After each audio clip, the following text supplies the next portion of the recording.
What is up, guys? J'espère que vous allez bien, que vous êtes en pleine forme. Bienvenue sur le podcast Conversation Awesome avec Karmakin. A place where we speak Franglish, say the word awesome a lot, mais surtout un endroit d'inspiration et d'éducation pour vous aider à optimiser votre santé globale from the inside out. Mon nom est Claudia, fondatrice de Karmakin, et ma mission avec ce podcast est de t'amener dans un monde de développement personnel, d'optimisation d'habitudes de vie et de découverte so you can unleash your potential and live the life you truly want and deserve. Merci d'être à l'écoute. You're awesome.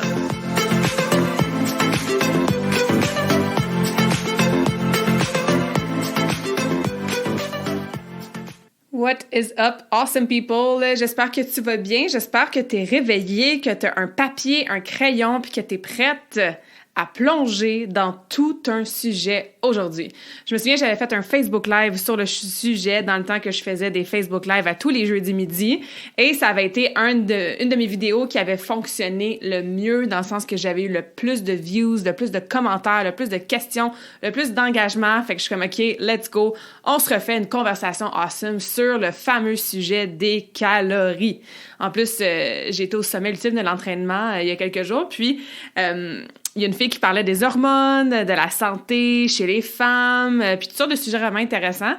Puis elle a dit, elle aussi, elle est comme, c'est tellement plus que calories in, calories out. Mais elle a bien raison, c'est encore quelque chose qu'on met énormément de l'avant comme équation. C'est une question super fréquente, hein? Combien de calories il faut que je mange dans ma journée si je veux pas prendre de gras ou si je veux perdre du poids? Puis je sais que vous êtes plusieurs à avoir ces questionnements-là. Peut-être que vous avez déjà ou vous êtes encore en train de tracker vos calories sur des applications du genre MyFitnessPal ou même moi, l'application que j'utilise avec mes clientes, il y a la possibilité d'écrire ce qu'on mange dans un journal alimentaire virtuel et de voir combien de calories on mange.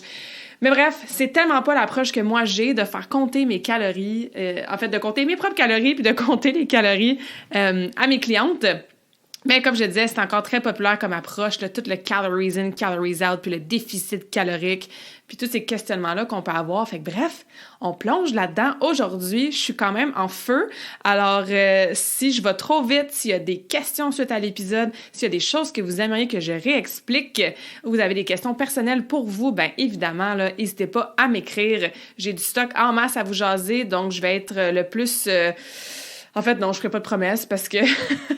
Même quand je dis que je vais être le plus concise, quand je pars dans ce genre de sujet-là qui me passionne, bien, ça fait des conversations qui sont effectivement awesome, mais qui sont très pactées là, d'informations qui, des fois, il faut réécouter une deuxième, une troisième, une quatrième fois pour bien assimiler, bien comprendre et surtout bien appliquer dans notre quotidien. Alright? So, let's go, on part. Les calories, là, they matter, OK? Dans le sens que, comme, ils ont une importance. Je suis pas en train de dire que ça vaut zéro, qu'on devrait aucunement porter attention au nombre de calories qu'on mange, que ça n'a aucune place dans un processus de perte de poids ou d'optimiser sa santé ou de juste regarder avec un peu plus d'attention, de précision sa nutrition. Okay? Je dis vraiment pas le contraire. Je te dis pas non plus que si tu comptes tes calories, ça va être impossible pour toi de... On va prendre l'exemple de perdre du poids aujourd'hui parce que je sais que c'est un objectif qui est plus commun que, par exemple, quelqu'un qui voudrait prendre du poids ou prendre la masse musculaire. Fait que je vais souvent donner l'exemple de perdre du poids ou perdre du gras, on devrait surtout dire, et pas du poids. Pardon. Mais sache que si ton objectif, c'est de prendre la masse musculaire, de grossir un peu tes muscles, de prendre du poids, ben tout ce que je dis, tu fais juste le renverser de l'autre bord. T'sais? Fait que, bref, je disais que it matters. Oui, les portions, effectivement, ça a un rôle dans ton poids, dans ta composition corporelle, OK? Il y a Jordan Sayat que je suivais pendant plusieurs années qui a fait littéralement un challenge de 30 jours, OK? C'est tout documenté sur YouTube. Il a mangé un burger au McDonald's à tous les jours pendant 30 jours, OK? Et il a perdu 7 livres durant son mois. Puis c'était pas un gars qui avait beaucoup de poids à perdre, là. Je pense qu'il pesait genre autour de 165, puis il est descendu, mettons, dans les 150 ou quelque chose du genre. Mais tu sais, je veux dire, c'est pas quelqu'un qui avait comme 30, 40, 50 livres à perdre, que là, ça serait bien normal de perdre 7 livres dans ton premier mois de perte de gras, parce que souvent, quand on a beaucoup de poids à perdre, bien c'est sûr que les premières semaines, on va perdre plus de poids. Mais non, lui, ce qu'il voulait prouver, c'est que justement, en comptant tes calories, puis en restant dans un déficit calorique, peu importe ce que tu mangeais, même si tu mangeais un burger au McDo par jour, ben tu peux quand même perdre du poids. Fait que ça, c'est rassurant parce que ça nous dit qu'on n'a pas besoin de se priver au niveau de toute la nourriture qui est peut-être pas optimale, super nutritive, mais qu'on aime. T'es pas obligé de couper tout ton vino, puis tout ton chocolat, puis toutes tes pizzas, comme... Évidemment, ça peut rentrer dans une alimentation équilibrée qui te permet quand même de perdre du poids si tu as une attention particulière sur ton nombre de calories ou ton nombre de portions. OK? Donc, encore une fois, ça a une importance, mais il ne faut pas que ça prenne toute l'importance, le nombre de calories qu'on mange. Même si tu manges là, tous des aliments super santé, super optimales, qui sont le plus près de la nature possible, bio, qui poussent dans ton jardin, que la liste d'ingrédients est super courte, bien si tu en manges en trop grande quantité, ça se peut quand même que tu engraisses, même si la nature de tes aliments est optimale. Si tu manges 3 avocats par jour, un sac d'amandes au complet, 2 gros, je sais pas moi, filets de saumon de comme 300 grammes chaque, puis que tu pètes genre, je sais pas moi, 3 bananes à chaque dessert, mais même si c'est des très bons aliments, remplis de protéines, de vitamines, de minéraux, de fibres, d'oméga 3, etc., bien ça se peut qu'à la fin de la journée, si t'es rendu à 3000 calories, quand même que c'est des bons aliments, effectivement, les mathématiques viennent quand même en compte, surtout si tu bouges pas. Okay? Donc, encore une fois, je le répète, puis je vais le répéter souvent parce que je veux surtout pas que tu partes aujourd'hui après avoir écouté l'épisode puis tu fasses comme « OK, on s'en sac des calories puis ça compte pas puis je peux manger le nombre de portions puis la quantité de nourriture que je veux. » C'est pas ça que je dis. C'est juste qu'il y a beaucoup plus de nuances quand on parle des calories. Il y a une zone grise qui est super intéressante à comprendre. Il y a des mythes et il y a des changements de mindset qu'il faut avoir par rapport à ça. La fameuse équation, là, calories in, calories out, donc si tu manges plus en termes de calories, en termes d'énergie que ce que tu dépenses, elle est vraie, mais elle a beaucoup plus de nuances que juste cette équation-là. Par contre, comme Jordan l'a montré, tu peux te fier juste à cette équation-là. Mais il faut que tu sois très, très intentionnel sur tout le reste de ce que tu manges. Lui, il avait un genre de 550 calories qui allait directement à son burger à tous les jours. Fait qu'on s'entend que le reste de sa journée, ben, il fallait qu'il soit un petit peu plus intentionnel puis un petit peu plus dans le détail avec ce qu'il allait manger pour pas buster justement ses calories. Une livre de poids corporel, ça équivaut à peu près 2500 calories. Fait qu'encore une fois, les mathématiques sont là. Right? Je pense que j'ai dit les bonnes maths. Là, j'ai comme un blanc de mémoire. J'espère que je me trompe pas. C'est-tu 2500 ou 3500? Bref, c'est pas important. Juste encore une fois pour renforcer l'idée que les mathématiques sont là au niveau du déficit calorique de notre dépense énergétique. Mais comme on va voir dans le reste de la conversation assume, moi, je veux t'amener un petit peu plus dans la zone grise, dans les nuances aujourd'hui. Parce que honnêtement, là, y a-tu quelqu'un, y a-tu un humain sur la Terre qui veut tracker, puis compter ses calories, puis peser sa nourriture, puis compter ses graineries le reste de ses jours? Je pense pas. Je pense pas. Fait que si tu as jamais, je vais dire tracker en bon franglais, là, si tu n'as jamais fait le suivi de ta vie, okay, de ce que tu mangeais, c'est sûr que ça peut être super pertinent de le faire pendant quelques semaines au début de ton processus de soit de perte de poids ou de juste d'améliorer ce que tu manges. Parce que ça se peut que tu penses à peu près que tu manges, je sais pas moi, 2000 calories ou peut-être que tu n'as aucune idée, puis tu ne sais pas nécessairement s'il y a des aliments qui sont vraiment plus riches que peut-être tu pensais. Bon, je donnais des exemples tantôt, hein, avocat, noix, du beurre de peanut, tu sais, ta fameuse tablespoon, là, hein, ta cuillère à table de beurre de peanut que tu mets sur tes toasts le matin puis tu penses que c'est une bonne source de protéines. J'en ai déjà parlé dans l'épisode 60, les mythes en nutrition. C'est pas vraiment une bonne source de protéines, surtout pas pour ton déjeuner, considérant le nombre de calories justement et de gras. Bref, je fais une petite parenthèse à ce niveau-là. Mais ces aliments-là sont riches. Fait que si toi, tu le sais pas qu'il y a des noix, t'as entendu dire que c'est vraiment bon pour la santé, puis tu manges un sac au complet, genre 300 grammes par jour, puis là que tu commences à rentrer tes aliments dans une application mobile qui te démontre que ta collation est 600 calories, ben ça peut amener des prises de conscience qui sont super pertinentes à avoir. Peut-être que tu te sens tellement coupable de manger une petite Kit Kat à l'Halloween, puis là tu te rends compte que hey, le muffin bio avec plein de graines dedans, puis des dattes, que tu penses que tu fais un bon choix, il est 452 calories, ben peut-être que tu vas te sentir moins coupable de manger ta petite Kit Kat qui est peut-être 100 calories, genre, ou 200.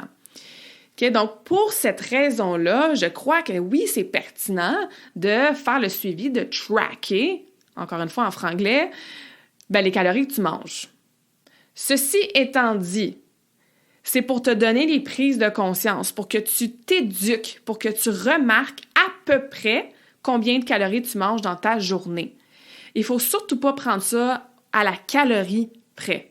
Parce que même si tu pèses ta nourriture, comme je disais tantôt, tu comptes tes grains de riz, tu comptes tes fraises, tu es vraiment, vraiment là, particulière, puis précise, puis pointilleuse là, avec tout ce que tu manges, tu as ta petite balance, tu rentres ça dans MyFitnessPal. Même si tu fais tout ça, il y a quand même une marge d'erreur, dans le sens que si tu rentres une pomme, bien, peut-être que la pomme que toi, tu as mangée était 50 calories. Parce que tu as peut-être laissé quelques bouchées dessus. Mais quand tu la rentres dans MyFitnessPal, elle est à 60 calories ou 40 calories. Donc, un seul aliment, tu peux avoir une marge, pas d'erreur, mais une marge de changement ou de différence de, tu sais, jusqu'à 10 à 25 %, puis des fois plus comme je disais, de différence de calories. Fait qu'imagine si chaque chose que tu rentres dans ton journal alimentaire à la fin de ta journée, peut-être que ça dit que tu as mangé 1872 calories, mais c'était peut-être 1772, c'était peut-être 2072. Fait que tu vas avoir un aperçu à peu près. Pour mesdames, mes perfectionnistes out there, là, ceux qui aiment ça tracker vraiment tout de façon ultra précise, ben les calories, c'est pas nécessairement possible. Parce qu'en plus, il y a le fait que peut-être que tu vas pas tout absorber ce que tu manges. Encore une fois, peut-être que ta pomme était 40 calories, mais est-ce que tu as vraiment absorbé les 40 calories? Puis ça, c'est une toute autre discussion qui a rapport avec la digestion, qui a rapport avec justement ton absorption des aliments ou même ton absorption de ce que tu bois. Fait que juste pour vous dire que faut pas prendre ça à la calorie près. Ça peut te donner un aperçu. Genre que si tu traques tes affaires et tu es à 800 calories, tu manges pas assez. Puis si tu traques tes affaires et tu es à 3300 calories, ben tu manges trop. Mais après, c'est-tu 1750, c'est-tu 1900? Il y a quand même un range là, tu sais, de à peu près 100, 200 calories facilement entre ce que tu manges littéralement, ce que tu absorbes et ce qui est, comme je disais, la vérité sur...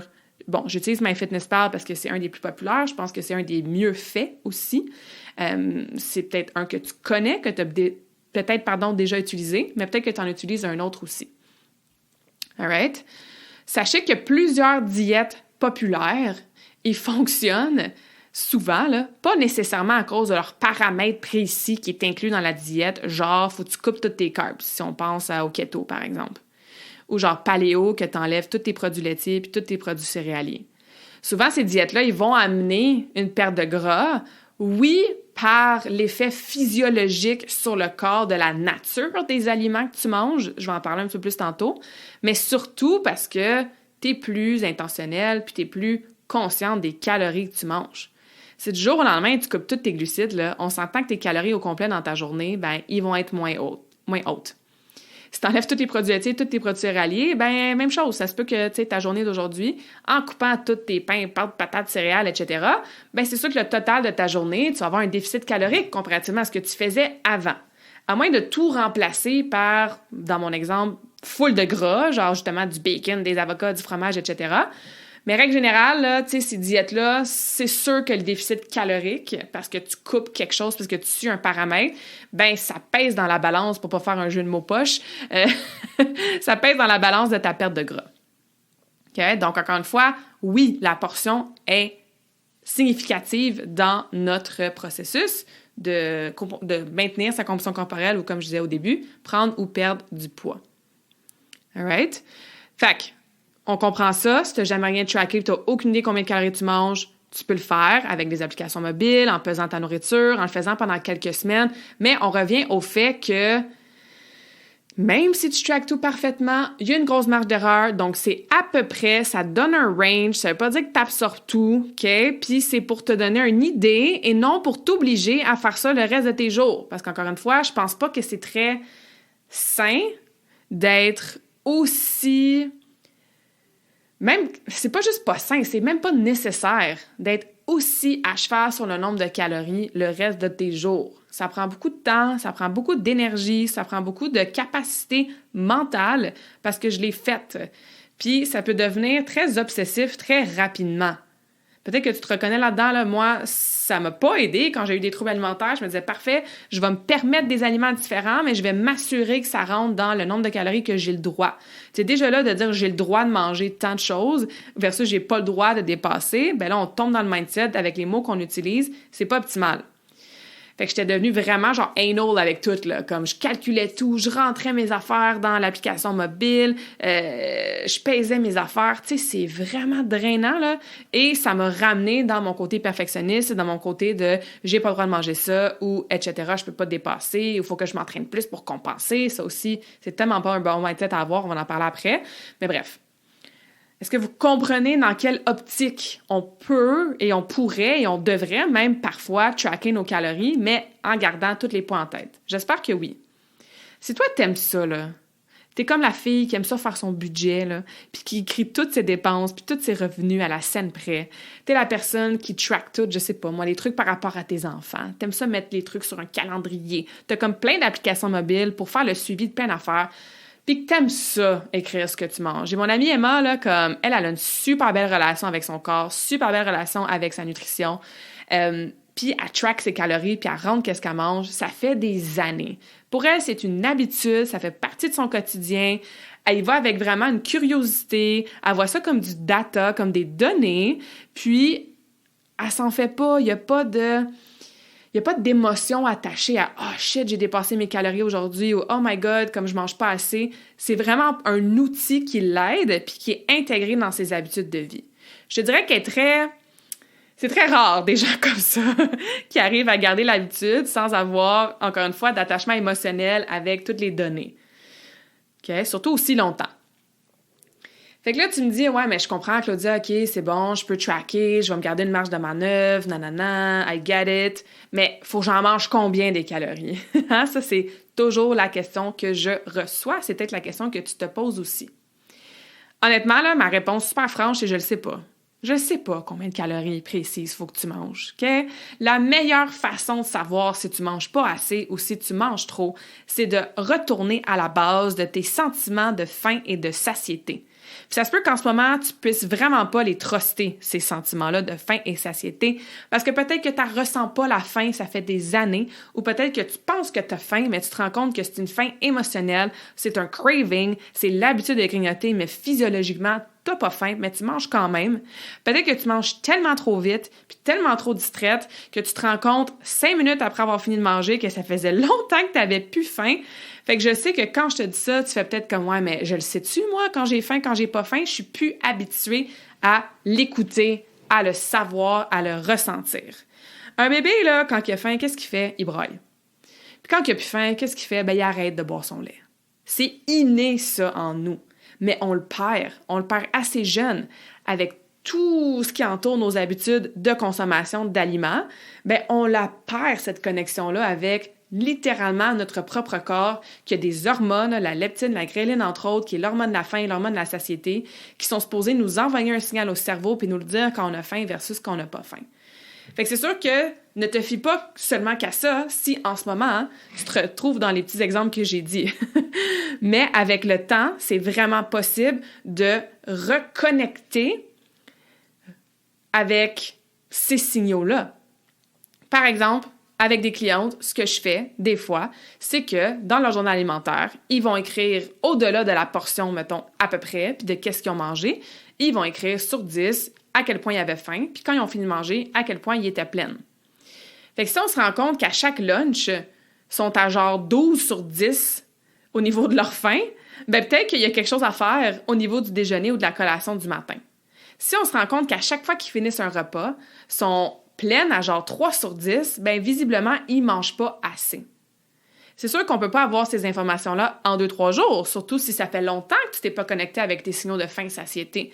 Mais essaie-le. Écris ce que tu manges, puis avant d'avoir mangé, est-ce que tu es en train de t'auto-manger, tu avais tellement faim, ton ventre égargouillait, puis tu commençais à pas filer? Ben, tu avais vraiment faim 10 sur 10.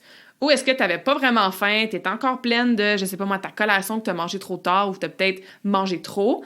Ou tu sais, le soir, là, quand on grignote en soirée et qu'on n'a pas vraiment faim, peut-être que ton échelle de faim est à 2 sur 10. Puis physiologiquement, tu n'as pas vraiment faim. Même chose avec ton sentiment de satiété, écris-le après avoir mangé. T'es-tu full, genre, tu te rouleras à terre, t'as mal au ventre, tu te sens bloated, t'as mangé trop vite, ben tu seras à 10 sur 10, right? Mais, pardon, si tu te sens encore vraiment vide, ou ça, c'est la fameuse, le fameux exemple de la pomme, genre en collation, où tu manges comme un morceau de cantaloupe, puis comme une demi-heure après, t'as encore plus faim ou plutôt qu'avant avoir mangé ta pomme ou ton fruit, tu sais. Fait qu'effectivement, peut-être que ta collation n'était pas optimale, que ce soit juste un fruit, ça allait enclencher ta digestion, puis t'avais super faim après, même si t'as mangé ça, tu sais, parce que ça se digère tellement vite. Fait que là, ton niveau de satiété, il est comme peut-être à 2 sur 10, right? Fait que ça, c'est une bonne façon, un bon outil pour recommencer à écouter qu'est-ce que ton corps a besoin. Et encore une fois, il y a une différence entre la faim physique, physiologique, et la faim qui est, on va l'appeler, émotionnelle ou d'habitude. Ensuite, si tu prends du poids, ben, à quelque part, tu manges peut-être un peu trop. Il y a d'autres facteurs pour la prise de poids. Comme je l'ai dit, c'est très nuancé. Ton activité physique, ton sommeil, tes hormones, ta gestion de stress ou ton manque de gestion de stress, ta dépense énergétique en dehors de tes entraînements. Il y a beaucoup de facteurs qui influencent si on prend ou on perd du poids. Par contre, si tu te rends compte que tu prends du poids, 1 livre par-ci, 2 livres par-là, à chaque année, quand tu commences l'année, tu as comme un 8-10 livres de trop ou de plus que l'année d'avant, ben à quelque part, ton équation là, de calories in, calories out, c'est peut-être une indication que tu manges trop. Donc là, peut-être que tu gagnerais à réduire un peu tes calories. Et c'est le contraire. Si tu écoutes ton sentiment de faim, tu écoutes ton sentiment de satiété, tu focuses sur la qualité de tes aliments, on va en parler après, qui est mon point numéro 1 quand tu comptes pas tes calories, puis que tu perds du gras, puis c'est ce que tu veux, ben tant mieux, continue, ça fonctionne. Ou si tu perds trop de poids, puis là, tu vois que tu commences à perdre même du muscle, ben là, c'est parce que tu manges pas assez, fait que tu gagnerais à augmenter tes calories. C'est sûr que plus tu manges lentement, plus tu mastiques ta nourriture, plus tu es en pleine conscience, bien évidemment, ça va te donner les réponses que tu as besoin pour ajuster ta quantité, sans devoir tout compter tes calories. OK? Donc, encore une fois, pour répondre à votre question, combien il faut que j'en mange? Bien, je ne le sais pas. Ça dépend vraiment de chaque personne et ça dépend de plusieurs facteurs. Après, tu peux te donner une idée. On reprend l'exemple de MyFitnessPal. Si tu l'as déjà downloadé, ça te demande ton âge, ça te demande ton poids, ça te demande si tu veux maintenir ton poids, prendre du poids, perdre du poids. Je pense que ça te demande ton niveau d'activité physique aussi. Je pense que tu peux même rentrer les activités physiques que tu fais, OK? Et ça va te donner un nombre de calories à peu près. J'ai un peu de la misère avec ces chiffres-là. Encore une fois, ça peut absolument te donner un aperçu de environ combien de calories tu devrais manger, OK? Mais je trouve que souvent, c'est trop bas, le nombre de calories. Tu sais, j'ai eu souvent des clientes là, qui me disaient « Ouais, j'ai suivi telle diète ou j'ai fait tel protocole, puis c'était genre 1200 calories. » Comme, c'est sûr que si tu manges 1200 calories et moins pendant quelques semaines, tu perds tes cheveux, peut-être que tu perds tes règles, tu vas avoir énormément de carences alimentaires, tu vas finir par binger. Ça va pas, OK? Il faut manger assez. Puis ça, c'est un problème que je vois souvent, surtout chez les femmes, vous mangez pas assez. Parce que c'est pas de votre faute. On est dans une culture où est-ce qu'on nous dit, tu veux perdre du poids, faut que tu bouges plus, puis tu manges moins. Puis moins tu manges, bien plus tu vas être maigre. Hein? Puis il faut être mince dans la vie. Ça commence là, à changer un petit peu le discours, mais c'est encore très présent. Puis même si c'est moins présent en ce moment, ben il y a 10, 20, 30 ans, c'était tout ça qu'on entendait. Fait que ça, c'est sûr que c'est imprégné dans votre subconscient. Le but d'envie, là, que je dis souvent, le but d'envie. Ouais, le but d'envie, c'est de manger le plus possible, mais sans prendre de gras. Right? On devrait avoir un système, un métabolisme des organes, un processus digestif tellement ça coche, puis tellement optimal qu'on est capable de manger beaucoup, beaucoup d'aliments. Comme ça, on a plus d'énergie, notre métabolisme est boosté, on est plus focusé, nos workouts sont meilleurs, etc., etc., mais évidemment sans prendre de gras. OK? Fait que je vais y revenir ça aussi. Donc, je reviens à ton calcul. Si tu veux une idée à peu près tu peux utiliser, comme je disais, MyFitnessPal, ça va te donner à peu près un aperçu du nombre de calories que tu dois manger par jour. Sinon, il y a des calculs. Si tu veux être en perte de gras, tu peux faire ton poids en livres fois 11 ou fois 12. Fais les deux, puis ça va te donner un range. Fait que mettons que ça te donne, entre 1500 et 1700 calories si tu fais fois 11 ou fois 12. Ça peut te donner à peu près ta fenêtre là, de calories. Si tu veux prendre la masse musculaire, ben là, tu ferais fois 13 à peu près ou fois 14, et même chose, ça te donnerait un chiffre aperçu. Encore une fois, prenez pas ça pour la vérité absolue. Okay? Il y a tellement de facteurs, je me répète, mais c'est important. L'absorption de tes aliments, l'activité physique que tu fais, ton sommeil, c'est quoi ton type de travail aussi? Si c'est un travail qui te demande énormément d'énergie ou énormément de concentration, ben tu en as besoin des calories pour ça, là. OK? Ce que tu fais dans ta journée en dehors de tout ça, si tu as 4 enfants à gérer, ou un mari, ou les deux, puis tu es super actif dans ta maison, puis tu n'es pas assis une seconde, bien c'est sûr que ça va rajouter sur ta dépense énergétique, tu vas avoir besoin de manger plus. Fait que, à peu près fois 11-12 si tu veux perdre un petit peu de gras, 12-13 si tu veux maintenir, 13-14 si tu veux gagner un petit peu de masse musculaire ou prendre du poids. Ça va donner à peu près, OK, comme je disais, un range de calories pour te donner une idée. Fait que ton poids en livres fois ces chiffres-là. Si ça fait longtemps que tu ne manges pas assez, tu as peut-être fait des diètes dernièrement de Ideal Protéines ou de Herbalife, puis toutes ces shit-là, là, que comme tu manges ou tu bois genre 2 shakes par jour, puis tu manges 3 amandes, puis 4 feuilles de céleri, 4 feuilles de laitue, puis 3 céleris pour souper, puis un pamplemousse le matin, puis tu fais comme « Ah ouais, je réalise que je mange vraiment pas assez », ou peut-être que t'es quelqu'un qui vit sur le café toute la journée, puis tu prends un repas par jour. Bref, avec cette conversation-là, je pense que t'as peut-être des petits signes qui feraient en sorte que peut-être tu manges pas assez. Bien, il faut que tu fasses ce qu'on appelle un reverse dieting. Donc, il faut que tu renverses tranquillement la quote-unquote diète que tu faisais. Des symptômes que tu peux avoir si tu manges pas assez de façon générale. Après quelques jours ou quelques semaines, tu binges. Tu as des méga cravings, là, puis tu mangerais tout dans la maison. Puis pas juste en lien quand tu as tes périodes. Okay? Quand tu as des menstruations, ça peut être quelque chose qui se passe, qui est vraiment pas hormonal, bien ça devient hormonal, là, mais qui est vraiment un signe peut-être que tu as été tellement en gros déficit calorique, là, le corps est juste comme j'ai faim. Perte de cheveux, moi j'ai fait une crash diet quand j'avais 20 ou 21 ans. J'avais perdu genre 20 livres en 8 semaines, puis j'avais vraiment pas 20 livres à perdre en 8 semaines. Là. Puis j'ai perdu le 3/4 de mes cheveux. Donc perte de cheveux, moins d'énergie, pas de focus, misère à te concentrer, brain fog, t'as plein de carences alimentaires, peut-être que t'es allé chez ton médecin puis il est comme moi, t'es vraiment basse en fer ou il te manque de la B12, tu récupères moins bien que tes entraînements, tu sais, il me semble que t'as pas changé grand-chose puis t'es raqué pendant 3 jours, tu sais, t'as peut-être justement une perte de tes règles ou de l'irrégularité, OK? Ben ça peut tout être des signes que tu manges pas assez. Peut-être pas en termes de calories, donc tu dois manger plus, c'est souvent ça, mais aussi en termes de vitamines, de minéraux, puis comme je disais, on va en parler après quand je vais te parler de la qualité là, des aliments. Fait que ce que tu fais, comme je disais, tu renverses, on va l'appeler la diète, là, tu renverses ta diète doucement.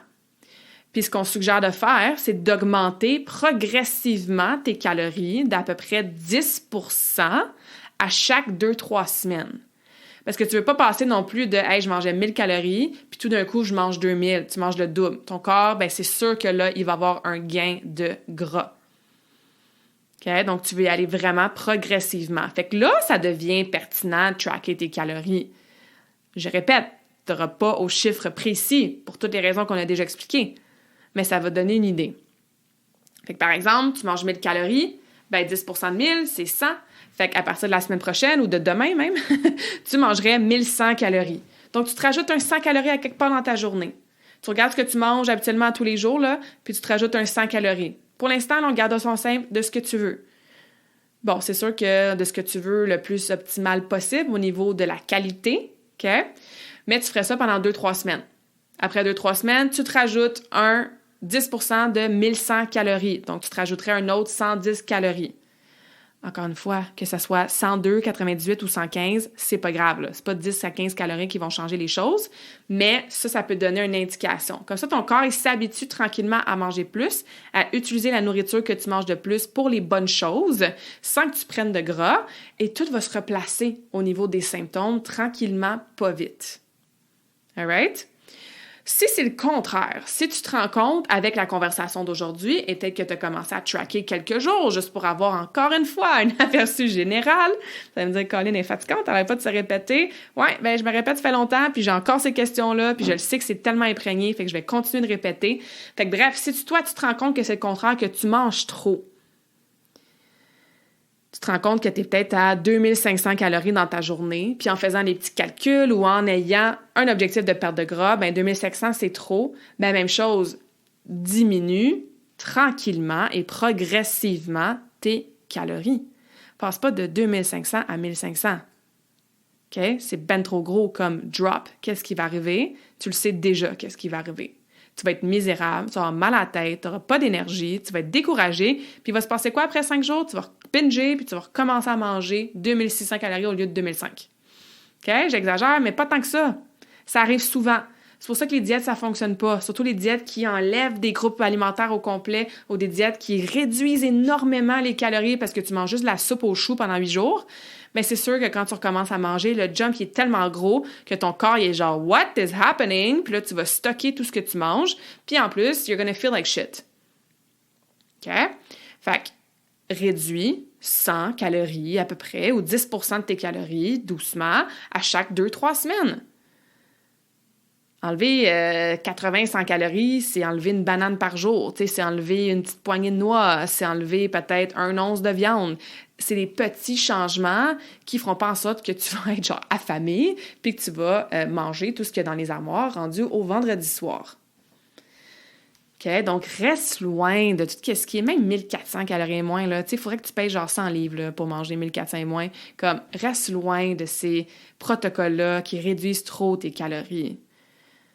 Okay, tu l'as peut-être déjà essayé, ça ne fonctionne pas. Parce que qu'est-ce qui va arriver? Le corps va s'adapter. Tu sais, le jeûne intermittent, là, puis les gens qui jeûnent genre 3 jours à la fois, puis toutes les études qui sortent de plus en plus, qui démontrent les bénéfices du jeûne, qu'est-ce que ça nous montre? Hein? Ça nous montre que le corps il est capable de s'adapter en titi. Si en plus il feel mieux après avoir pas mangé pendant 3 jours, qu'est-ce que ça veut dire? Ça veut-tu dire qu'il faut être en méga déficit calorique tout le temps? Non. Ça veut dire qu'on devrait tous probablement manger un petit peu moins de ce qu'on fait déjà, mais ça veut dire encore une fois que le corps est tellement puissant, il est capable de s'adapter.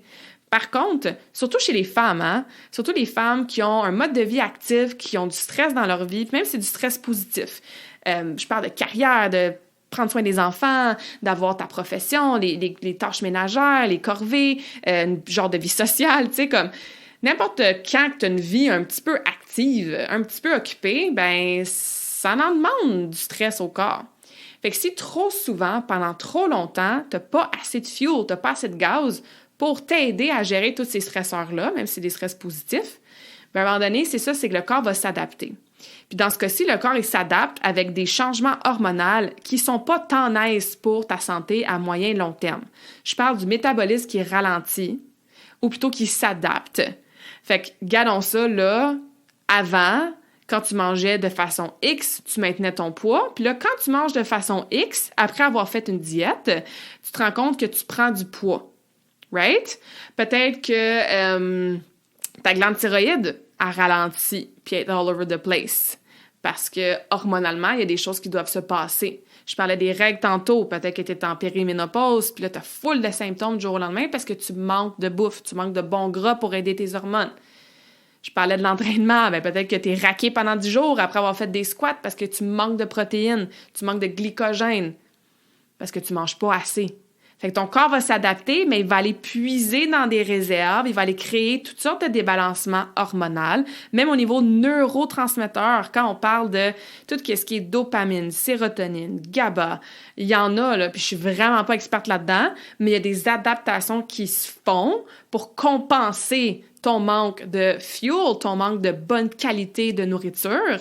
Et jeûne intermittent, une demi-journée, jeûne de 3 jours, ça va, on s'adapte, même que des fois on va mieux. Mais si c'est trop long, puis que tu fais trop de moments dans ta vie, grosse diète, grosse baisse de calories, après ça, je remange full, à un moment donné, ton corps, il est jamais en équilibre, il est jamais en homéostasie, il peut jamais être dans un état pour que tu te sentes top shape, puis pour que tu aies une bonne composition corporelle, ou que tu le perdes le poids si tu veux le perdre. Alright? Fait que la morale de les dernières quelques minutes, si tu veux faire des changements au niveau de tes portions, que ce soit manger plus ou manger moins, pour que ça fitte avec tes objectifs, vas-y progressivement pour que ton corps s'adapte de façon optimale et non pour qu'il s'adapte en focoyant tout ce qui se passe au niveau hormonal, entre autres. All right? L'autre chose, je continue là. Comme j'ai dit, je t'en fais aujourd'hui, j'espère que vous suivez.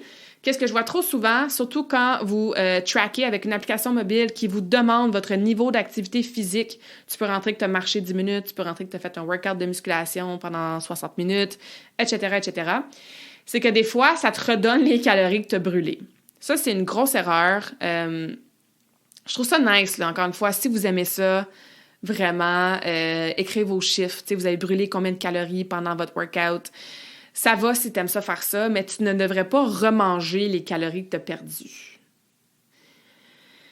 Parce qu'on sous-estime énormément les calories qu'on mange et on surestime énormément les calories qu'on brûle.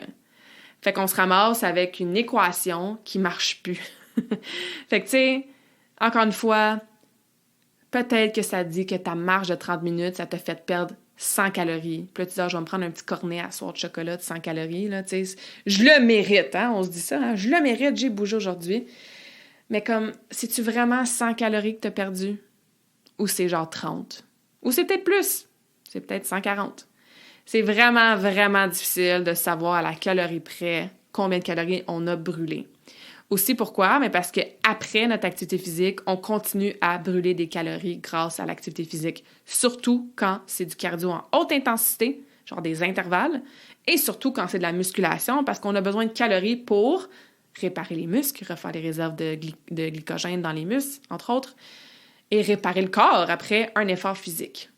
Fait que ta muscu, peut-être que dans ton app, ça dit que c'est 200 calories, mais comme l'app, là, elle sait pas si au lieu de faire 10 push-ups, tu aurais pu en faire 15. Puis c'est un entraînement un peu paresseux pour toi. Et le contraire, elle sait pas là, si c'était ton workout de fou, que tu t'es donné à 1000%, que tu as battu des records personnels, tu es sorti de là la langue à terre, tu as sué ta vie. Vous comprenez que si tu rentres peut-être que c'est une musculation de 45 minutes que tu as faite, mais l'intensité, c'est très difficile à calculer. Fait que pour toutes ces raisons-là, tant mieux, là, si tu brûles des calories grâce à tes entraînements. Il faut s'entraîner, pas juste pour brûler des calories, certainement pas pour juste brûler des calories. OK? J'ai pas besoin de vous convaincre, là, de s'entraîner, c'est bon pour la santé, que ça soit du cardio, de la musculation, de la mobilité, tu sais, bouger, là, on devrait faire ça tous les jours, mais ça ne devrait pas être un facteur qu'on prend en compte si vous traquez vos calories. OK? Après, tu le sais aussi, puis tu le ressens, puis c'est là que je reviens à la sensation du corps, de se connecter avec ce que ton corps a besoin. Si tu viens d'aller faire un hike de 4 heures en nature, tu viens d'aller faire du CrossFit, tu viens de jouer pendant 4 heures avec tes petits-enfants à te coucher sur le dos, à 4 pattes, monter dans la glissade, mais tu le sais quand tu as dépensé beaucoup, beaucoup de calories, puis ton corps va avoir plus faim. Fait que là, oui, dans ces journées-là, tu peux te permettre, entre guillemets, de manger un petit peu plus. Encore une fois, le plus possible avec la qualité. Hein? Ça va être mon dernier point.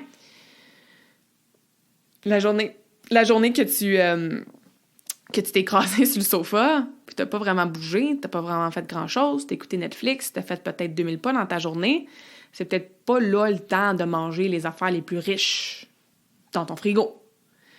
Allez-y avec le bon sens pour ça, et non avec « j'ai dépensé 57 calories quand j'ai fait mon magasinage, je peux me permettre de manger un chocolat de plus. » You're never gonna lose. You're never gonna win. Well, You're never gonna lose weight, mais you're never gonna win with that equation. Hein? Tu perdras jamais de poids, puis tu gagneras jamais ton équation si tu penses comme ça. L'autre chose que je veux te parler, c'est l'équilibre de jour en jour. Okay? Je l'ai dit tantôt, un corps qui va perdre du gras, un corps qui va avoir de l'énergie, un corps qui va être en santé, tout ça, c'est un corps qui est en équilibre. T'sais, c'est un corps qui est assez stable, c'est un corps qui sait un peu à quoi s'attendre de jour en jour. C'est pour ça que moi, je prône beaucoup la constance au niveau de l'heure puis de la fréquence des repas. Je pense pas que c'est une top idée là, de une journée manger 6 fois, puis le lendemain, tu skippes tous tes repas, tu manges juste un méga repas, puis le surlendemain, ben, tu manges 3 repas par jour, puis des fois tu snacks, des fois tu snacks pas. Moi, je crois beaucoup à la constance, à l'heure à peu près, puis la fréquence de tes repas. Ben, au niveau de tes calories, c'est un petit peu la même chose, dans le sens que ça va être un petit peu mieux de garder l'équilibre pour ton corps si tu manges relativement la même quantité de nourriture chaque jour, au lieu d'avoir... Exemple classique, un méga cheat meal le samedi soir ou, mettons, du lundi au vendredi, tu manges genre 800 calories par jour parce que là, tu suis ton plan x 1000. Puis là, la fin de semaine, ben, t'as tellement pas assez mangé durant ta semaine que là, t'as des cravings puis tu manges vraiment beaucoup plus la fin de semaine. Fait que là, de vendredi soir à lundi matin, t'as mangé genre 3000 calories par jour. Peut-être que ton total dans ta semaine va être le même que si tu mangeais le même nombre de calories par jour parce que ça compense. Mais encore une fois, niveau genre métabolisme, niveau juste ton corps, à quoi s'attendre, au niveau de la constance, de l'équilibre, ben tu sais, moi, c'est mon opinion personnelle. Je pense que c'est mieux de relativement manger le même nombre de calories, de portions à tous les jours, puis de ne pas avoir ces méga variations-là. Encore une fois, le jeûne intermittent, c'est un autre chapitre. Il y en a qui ne mangent pas pantoute pendant 24 heures, donc dans leurs calories sont à presque zéro, puis ils recompensent. Mais ça, on est dans des protocoles un petit peu plus pointus, des protocoles qui demandent plus de coaching, des protocoles qui demandent plus de personnalisation. Puis là, en ce moment, je vous parle d'une conversation générale sur les calories. Okay? On n'est pas dans des protocoles précis. Puis l'autre exception, au-delà du jeûne intermittent, ça serait par exemple les bodybuilders, les gens qui font des compétitions de fitness, les gens qui font des sports où est-ce qu'ils doivent couper leur poids, they have to cut weight parce qu'ils se font peser pour un combat, puis ils doivent être à... Ben, je vous donne un exemple, j'ai eu Talia sur le podcast, le dernier podcast de la relève Karmakin, je me souviens plus du numéro exact, mais c'était juste avant... la fin de l'année, fin 2022, début 2023, là, je me souviens plus. Mais Talia a fait de la boxe, puis là, elle avait comme 5 jours pour couper genre 5 livres, ce qui est énorme, là, parce que she's a shredded lean mean machine, là, tu sais, elle a vraiment une bonne composition corporelle, elle est tellement active. Mais là, c'est sûr qu'on a fait des protocoles plus précis. Tu sais, c'est sûr qu'on a enlevé justement un macronutriment presque au complet. C'est sûr qu'on a diminué énormément ses calories, on a monté son volume, pas son intensité, mais son volume d'entraînement. On n'avait pas le choix, tu sais. Fait que comme je vous disais, il y a des exceptions à toute règle. Il y a la zone grise que j'aime beaucoup, OK? Mais monsieur, madame, tout le monde, que tu veux bien manger pour ta santé puis garder un poids entre guillemets santé, whatever that means for you, que tu vas avoir ton énergie, une bonne digestion, ben tu sais, essaie de manger à peu près la même portion à tous les jours. Moi, je prône beaucoup de manger tes aliments différents. Si c'est ta première fois sur le podcast ou dans mon monde de Karmakin, ce que j'appelle les aliments différents, c'est ce que la plupart des gens appellent les aliments triches ou des cheat meals. Ça, c'est 2 mots que j'enlève complètement de mon vocabulaire et que je t'invite fortement à enlever. Moi, j'appelle ça avec mes clientes des aliments différents. Ben, je crois que t'es mieux de manger un bol de popcorn le mardi soir, une petite barre de chocolat le vendredi midi au bureau, puis un verre de vin le dimanche. Donc, tu aurais des aliments différents 3 fois semaine en quantité très, très raisonnable, très, très modérée, qui ferait monter ton nombre de calories un petit peu ces 3 jours-là, que de tout garder pour le samedi soir, que là, tu bois une bouteille de vin au complet, tu manges une pizza, 3 slices de pizza, une poutine, du chocolat dans la soirée. Pour toutes sortes de raisons, ben, je pense que c'est assez visuel. On peut le voir dans notre tête que ce gros pic-là du samedi soir, ben, ça va prendre quelques jours avant que le corps revienne à la normale, à son équilibre, et on va être déjà rendu au vendredi suivant à ton prochain cheat meal. Fait qu'encore une fois, moi, c'est ce que je mets de l'avant, c'est ce qui fonctionne avec moi. Je pense que ça l'aide énormément aussi avec tout le mindset par rapport aux fameuses diètes, hein, qu'on se dit, j'ai pas le droit de manger ça du lundi au vendredi, je me permets juste de manger X, je peux pas dépasser mes calories. Comme non, toutes les journées devraient être la même chose. Même si on a des horaires différents le week-end, même si des fois nos événements sociaux sont plus le week-end, mais on devrait approcher tout ça de la même façon, peu importe la journée. All right? Mais ça aussi, ça peut être une autre conversation. Donc, là, tu me dis, OK, Claudia, là, mais si je ne track pas mes calories, là, ou si, justement, je le fais un petit peu au début parce que je veux savoir si je mange trop, si je mange pas assez, ou parce que j'ai aucune idée, moi, combien de calories je mange, mais qu'effectivement, tu sais, je trouve ça chiant, puis ça me tente pas de peser ma bouffe le reste de mes jours, mais je veux quand même, tu sais, garder un bon poids, je veux garder une belle composition corporelle, je veux peut-être perdre du gras, tout ça. Bien, sur quoi je focus? Et c'est là que la qualité, qui est un mot que j'ai déjà dit plusieurs fois dans cette conversation-là, moi, je prône la qualité des aliments avant la quantité. C'est mon approche dans ma vie personnelle, c'est mon approche avec mes clientes. Jamais je fais compter les calories à mes clientes. Il y en a qui le font par elles-mêmes parce que sont habitués de penser qu'il faut qu'ils comptent leurs calories. Puis comme je vous ai dit plusieurs fois, il y a une place pour compter les calories qui devient pertinente, mais moi, je mise énormément sur la qualité en premier. Je crois à 100% que l'effet des calories que tu manges, OK, a beaucoup plus d'impact que le nombre de calories que tu manges. Je vais répéter ça, là. OK, la qualité des calories que tu manges, l'effet que ces calories-là ont sur ton corps, ça a beaucoup plus d'impact sur, oui, ton poids, mais aussi ta santé, que le nombre de calories que tu manges. Je le répète, le but, là, c'est de manger le plus possible sans prendre de gras. Puis comment on peut réussir à faire ça? Bien, c'est en ayant une qualité d'aliment qui est la plus élevée possible. Parce que la nutrition, c'est de la chimie, hein? Quand on mange quelque chose, quand on boit quelque chose, il y a toutes sortes d'affaires qui se passent dans notre corps. Toutes sortes d'affaires. Fait que si on peut arriver à manger le plus d'aliments de haute qualité possible, bien, tout ce qui va se passer dans notre corps, ça va se faire de façon pas mal plus awesome. Tu le sais, hein, je donne souvent cet exemple-là. Comment tu te feels là, après avoir mangé une poutine puis de la pizza? Je pense pas que ça te tente d'aller travailler, d'être bien concentré, ça va être difficile. Je pense pas que tu as envie d'aller courir un marathon. Tu files pas mal léthargique, pas mal bloated, pas mal burk. C'est sûr que c'était bon sur le coup, là. Je te dis pas le contraire. Mais l'effet de la pauvre qualité, de la mauvaise qualité de ces aliments-là sur ton corps, c'est sûr que c'est pas top. Versus quand tu manges un bon dîner équilibré avec peut-être ta poitrine de poulet ou ta grosse salade avec des protéines végétales si tu manges pas de viande, tu as plein de légumes de toutes sortes de couleurs, tu as des bons gras pour te donner une énergie qui va être soutenue, peut-être que tu as des fruits dedans, aller chercher un peu plus d'hydratation par les fruits, tu as des petites graines, des superfoods, whatever, là, tu sais. Ça pousse dans la nature, là, puis ça a une liste d'ingrédients qui est assez courte. Ben, tu vas te sentir comment après?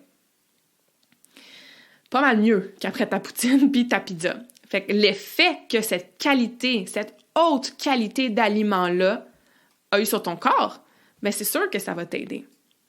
Qu'est-ce que ça fait bien manger en termes de qualité d'aliments? Bien, ça va t'aider à guérir bien des choses à l'intérieur de ton corps.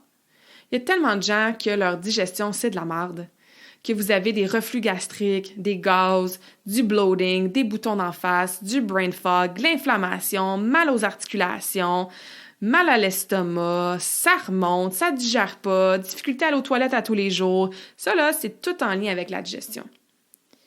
Fait que plus tu manges des bonnes qualités d'aliments, bien plus ça, ta digestion va s'améliorer aussi.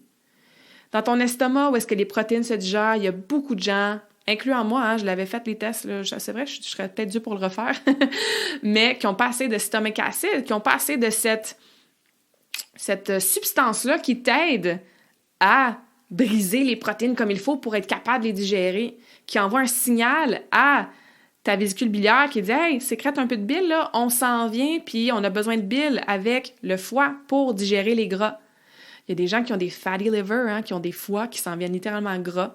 Difficile à digérer les gras qu'on mange, justement. Il y a des gens qui dans leur système, pas dans leur système, pardon, mais dans leurs intestins, ils ont de l'inflammation, ils ont des espèces de trous dans leur paroi intestinale. Fait qu'il y a des aliments qui passent tout droit, ça s'en va dans le corps où est-ce que c'est pas supposé être, puis ça crée de l'inflammation. Fait que de bien manger des bons aliments, bien, ça va t'aider avec tout ça. Ça va t'aider à avoir des bonnes bactéries aussi.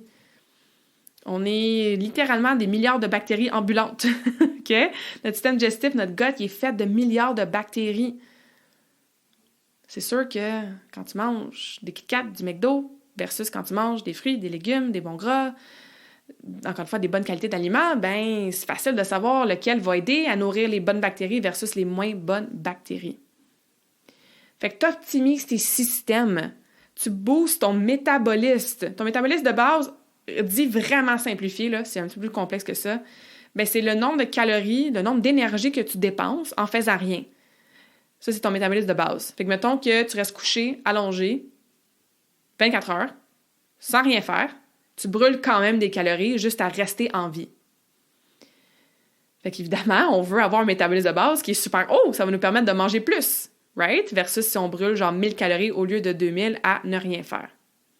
Plus tu manges bien, ben plus ça a un impact sur ton énergie.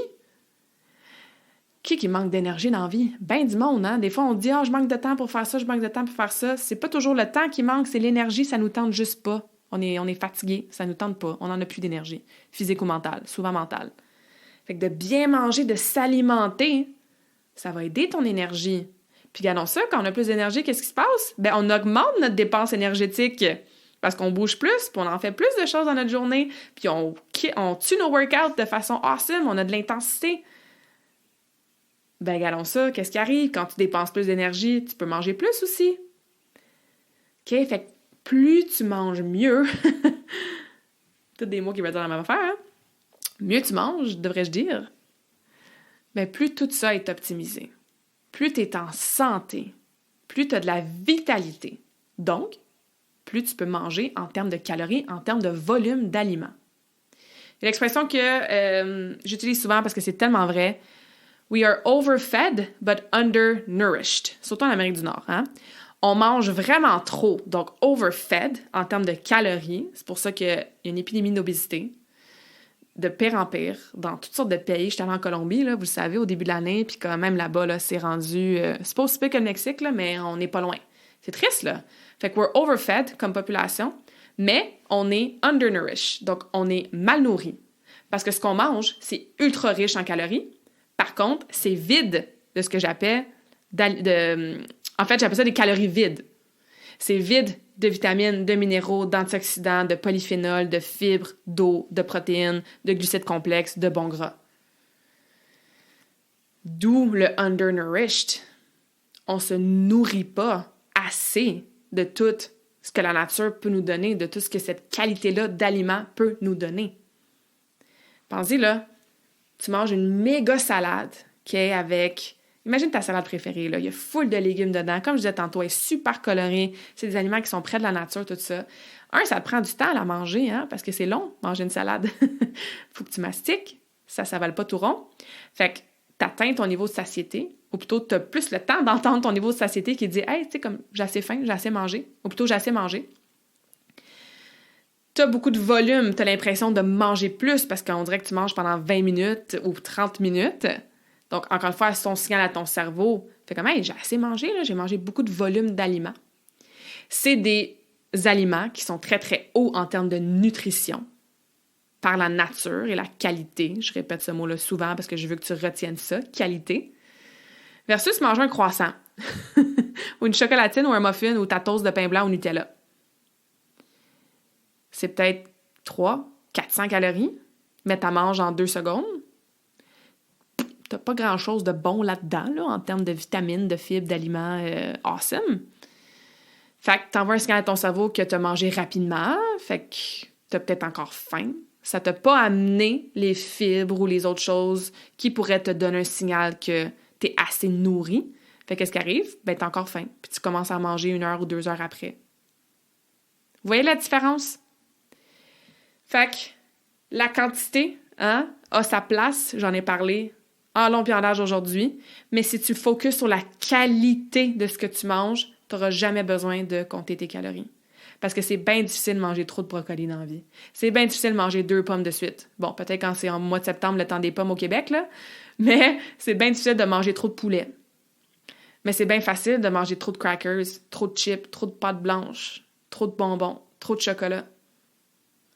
Fait que très, très facile de respecter le nombre de calories, même si tu le comptes pas, là, le nombre de calories que tu devrais manger pour maintenir ou perdre du gras. Très, très facile de buster tes calories quand la qualité des aliments, c'est des aliments vides. Does that make sense? Est-ce que ça fait du sens? Fait que je te mets au défi, dès aujourd'hui, de regarder ce que tu manges. Puis si là, ça t'inspire à compter tes calories, fais-le si tu veux, là, mais pas trop longtemps, puis accroche pas sur ton chiffre précis.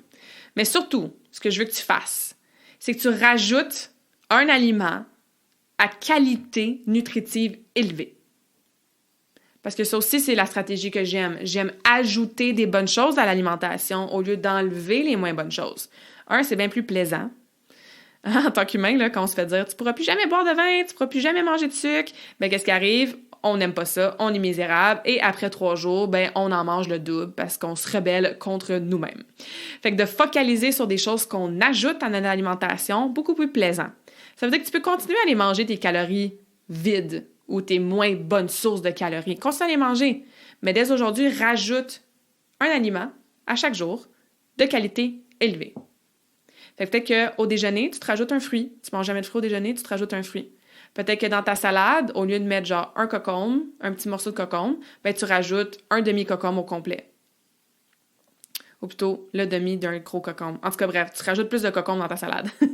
Peut-être que ta collation, c'est toujours rien, ou un café, ou genre un muffin. Ben, bois encore ton café si tu veux, mange encore ton muffin, mais rajoute-toi genre 4-5 noix. Vous comprenez? Rajoutez-vous un aliment de bonne qualité et tu vas voir que si tu gardes ça de façon constante et de façon progressive, les moins bonnes choses vont finir par prendre le bord. Tu vas te sentir plus nourri, tu vas avoir moins faim et ça va être plus facile de tomber dans un déficit calorique ou dans une portion d'aliments qui va t'aider à maintenir ton poids.